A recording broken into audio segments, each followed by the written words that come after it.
Siempre será buen momento para pensar en realizar un testamento y no dejar problemas intrafamiliares complicados de resolver, y particularmente en el mes de septiembre, que fue buen momento para hacerlo con tarifas especiales de parte de los señores notarios, pero quizás a usted se le pasó.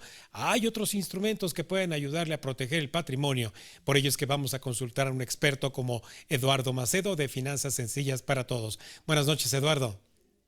Hola, ¿qué tal, doctor? Mucho gusto saludarlos de nuevo a ti y a todo tu auditorio. Le agradezco mucho. Mire, y aunque todos los meses siguen siendo meses del testamento, ese fue especial por las tarifas de los señores notarios, pero ¿qué nos queda hacer en el resto de los meses para proteger el patrimonio?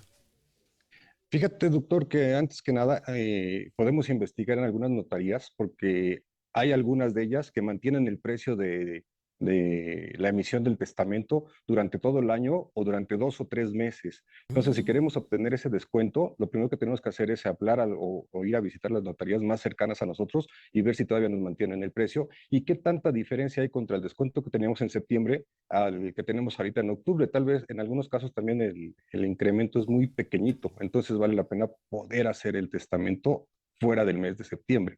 Sin embargo, tenemos todavía otros instrumentos que tenemos que cuidar.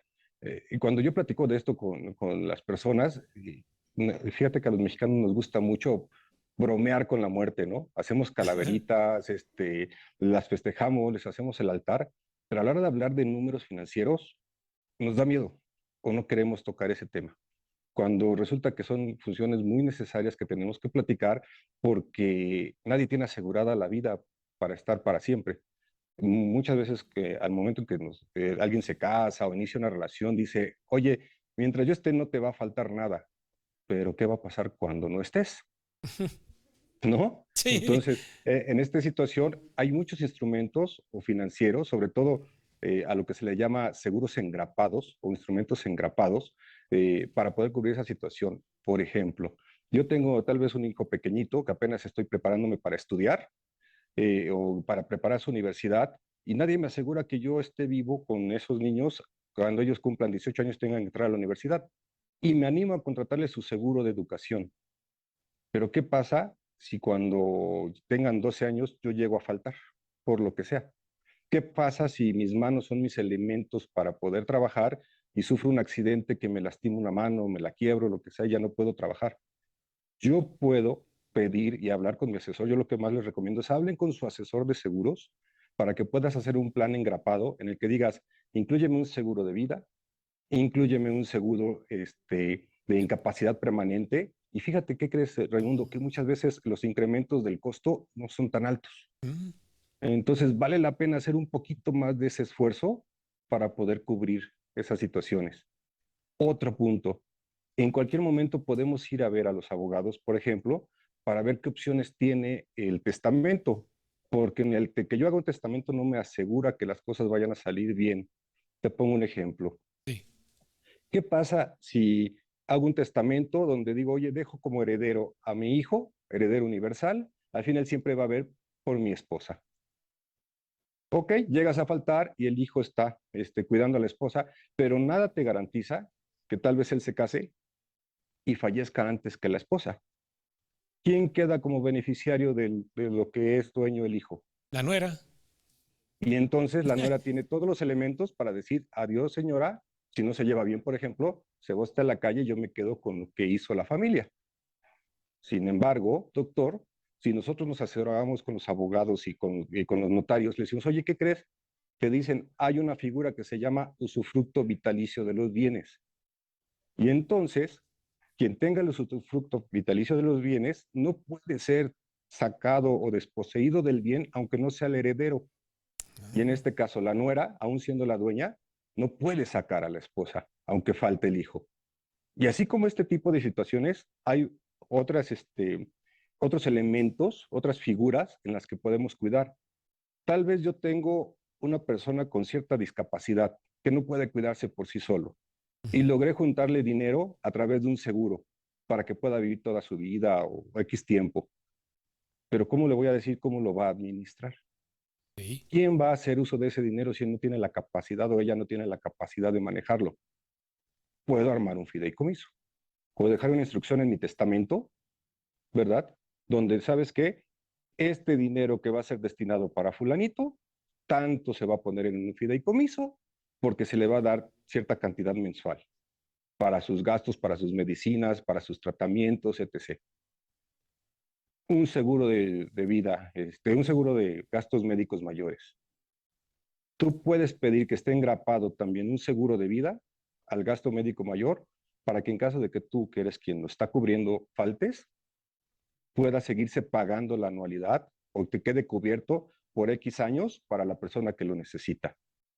Otra, no te pueden hacer engrapamiento o asociación de los seguros, pues haz el fideicomiso, donde dices, de esa parte que voy a cobrar, voy a apartarle el 50% en un fondo de inversión para que cada año estén pagando el seguro de gastos médicos de esta persona hasta que fallezca. Y por lo menos ya sabes que si su esperanza de vida es X y tú llegas a faltar, siempre se haga un cálculo para que puedan cubrir esas partes. Oh, fabuloso. Son algunos instrumentos que, por ejemplo, ahorita te puedo comentar rápido. Sí. Sí, mira, Pero fíjate, mira, ya tomé nota aquí, los seguros engrapados, que es un seguro de vida asociado, por ejemplo, a un seguro de gasto médico mayor, el usufructo vitalicio de los bienes, el fideicomiso, o yo agregaría también el llamado juicio de interdicción, justamente para personas con sí, sí, discapacidades, incluso intelectuales, y también sí, hay los fideicomisos de administración, ¿es así?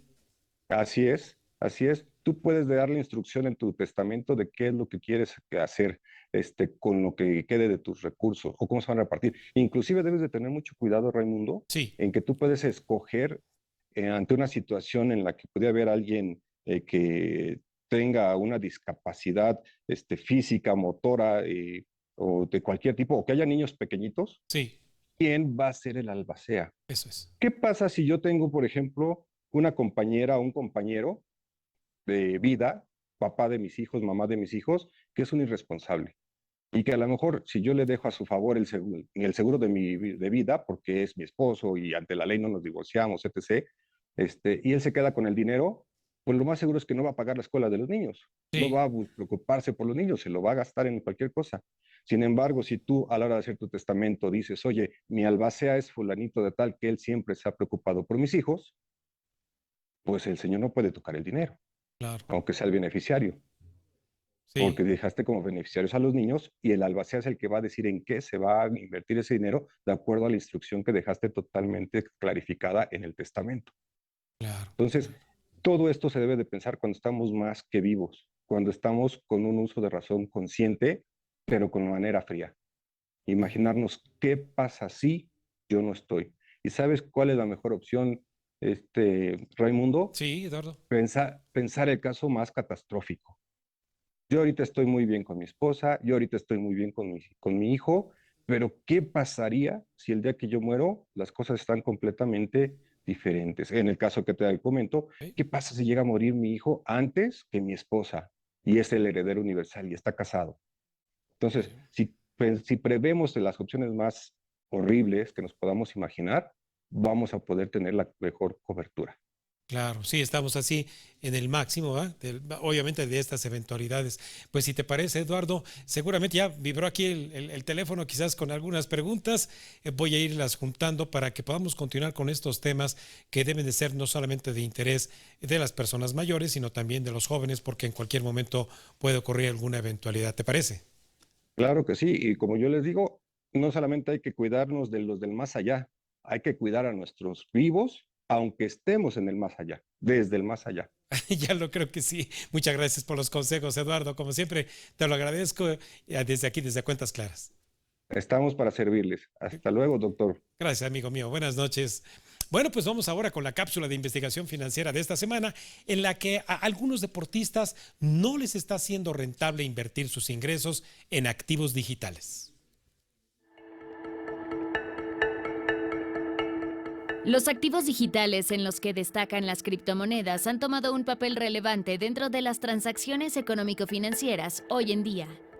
Una de sus principales características es que estos se transaccionan dentro de un sistema privado, donde los pagos y cobros son en línea y directos, es decir, sin pasar por un intermediario financiero, lo cual, como ocurre en las transacciones con otras monedas como el dólar, generaría comisiones o una regulación gubernamental de su valor. Además, se debe mencionar que con el paso del tiempo se ha continuado innovando para hacerlas más seguras y consumir menos energía eléctrica en su complicada generación por códigos que demoran incluso días. Actualmente, la moneda digital más importante es el Bitcoin, cuyo valor unitario en este mes de septiembre rondó los 400,000 pesos mexicanos. Esto a pesar de que llegó a un nivel histórico en octubre del año 2021 con un valor cercano al 1.300.000 pesos. Precio que define el mercado de compra y venta entre particulares y no entre un regulador. Ante los grandes niveles registrados de cotización por estas monedas digitales en el año 2021, algunos deportistas buscaron la manera de especular con su salario denominado en criptomonedas. Lamentablemente, en lo que va del año, su valor ha caído considerablemente, incluso sobrepasando el 40% en pérdidas. Ejemplo de ello es Barkley, corredor estrella de fútbol americano del equipo de los Gigantes de Nueva York, quien en 2021 invirtió 10 millones de su contrato de $40 millones en Bitcoin, esperando obtener aún más con esta inversión. Sin embargo, para el mes de junio de este año, el incierto mercado de criptomonedas hizo que este monto cayera a $4.1 millones de los 10 que había invertido, perdiendo casi 60% con su decisión. Otro caso paralelo al de las criptomonedas son los activos digitales llamados NFTs, que fueron ampliamente conocidos por imágenes creativas como los Bored Apes, en los que el quarterback de los Tampa Bay Buccaneers, Tom Brady, compró uno de ellos por 133 Ethereums, que en ese momento valían $430,000 al ser la sensación del momento. Al día de hoy, ese NFT que compró vale $235,000, perdiendo el 45% de su valor. Sin embargo, esto no para ahí, ya que el mercado de NFTs es demasiado especulativo y la gente interesada al reconocer que son riesgosas inversiones ofrecen un valor menor al del mercado, haciendo perder a los compradores iniciales más del 75%.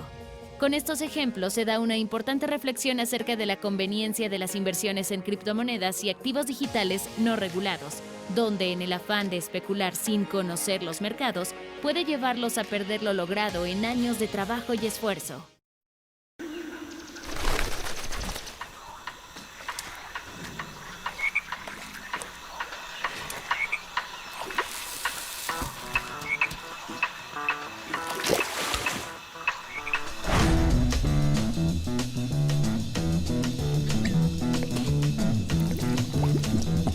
You know the day destroys the night, night divides the day.